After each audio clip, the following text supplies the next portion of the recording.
Talking of which, tonight, live in session, we have Jaaw. Hello, Jaaw. Hiya. Yeah, you all right? So, Andy Cairns, would you mind introducing your bandmates, please? Hiya.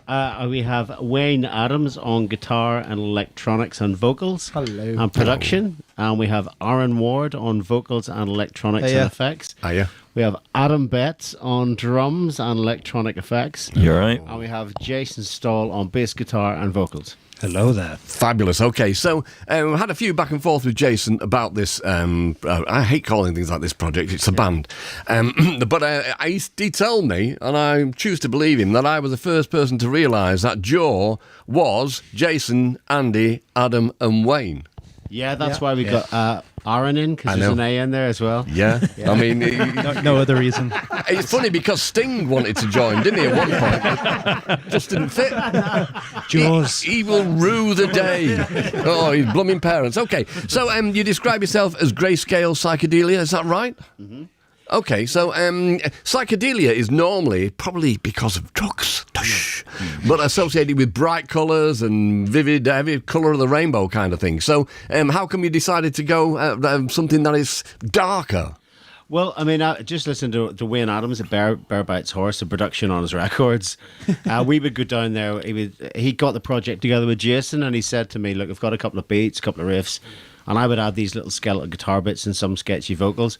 I live in Cambridge. By the time I got from Hackney to Cambridge, there was this multicoloured word of a Razorhead-esque gloriousness that he had added to it within an hour and a half of me getting home. So that's where we went for the psychedelic thing, because it did sound incredible. Well, you know, it is weird, Nick, because if you've got your own studio, it's a real art form in itself of not doing too much to something. Because it's like you get home and then you come back in the next day and go, there was no trombone on that last time. Where's that banjo? What are you doing, mate? We don't have trombones or banjos in my studio for that reason. Right, okay. No. But yeah, if you did, it would happen. Yeah, it probably would. Well, why not? If it's there to be used. That's true. We went to the fall went to Iceland, and we were just went in the studio to record and write some stuff, and there was a banjo on the floor there, and I ended up playing it, and I can't even play the guitar, let alone the banjo. So it's a dangerous thing that you get involved with there. So how did the band as a unit such as this come to exist?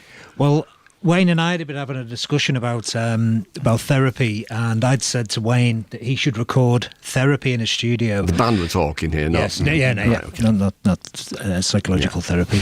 And then Wayne said me and him should do a band with Andy. So I asked Andy, and then 2 months later we were in the studio and we were recording an album.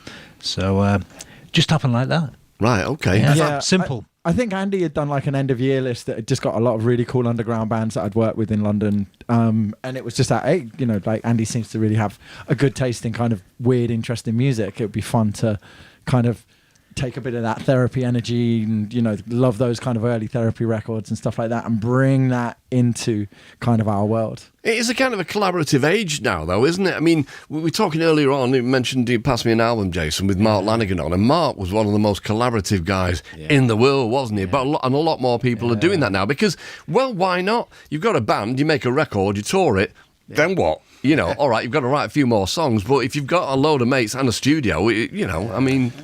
Go for it. Yeah, it kind of takes it.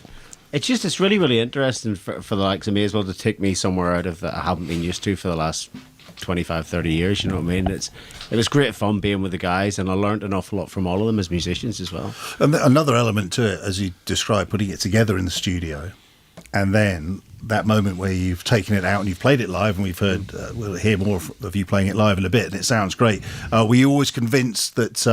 one would translate to the other okay? Would it take a lot of work to build it into a live show? Well, it was Jason really mentioned playing live. I initially thought it might be a studio project, and I think we were 2 days in the studio, and Jason said we should gig this. Yeah. And then we all said, yeah, it sounds great. I think we're like quite lucky that we've got Adam kind of in the project as well. So like a kind of someone that can really, I don't know if you're aware of Adam's kind of solo stuff. It's like electronics and drums together and being able to kind of lift the industrial sounds out of the record, and kind of Adam's got a lot of control over that. So we're using a lot of kind of fun technology, and that was, I think, really the kind of, you know, we'll be able to pull this off live. Absolutely. That's all in there, but there's also a desire to be loud, isn't there? Yeah, which absolutely. is a very good desire to be loud. Do any of you ever think that the other person is being too loud? We haven't got there. I always think Andy's been too quiet. That's good. That's a good way to be. And also, being loud doesn't have to be fast, does it? I mean, I was touching on this earlier. And I think you're going to play "Bring Home the Motherlode Barry," which is loud and menacing, but it never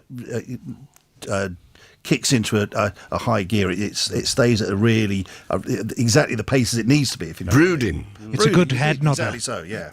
Well, that was one that came from Jason. Jason sent like a 2.5 minute demo with a bass line on it, and myself and Wayne were in the studio and we worked on it, and it ended up being 8.5 minutes long. But the joke is the tune is one note. Like it is one note. That's the joy. The key to that really is simple. making sure that you have the proper ending. You know, I mean, if it just sort of fizzles out, that's no good. It's got to go doom, doom, doom, doom, doom, doom, doom, doom.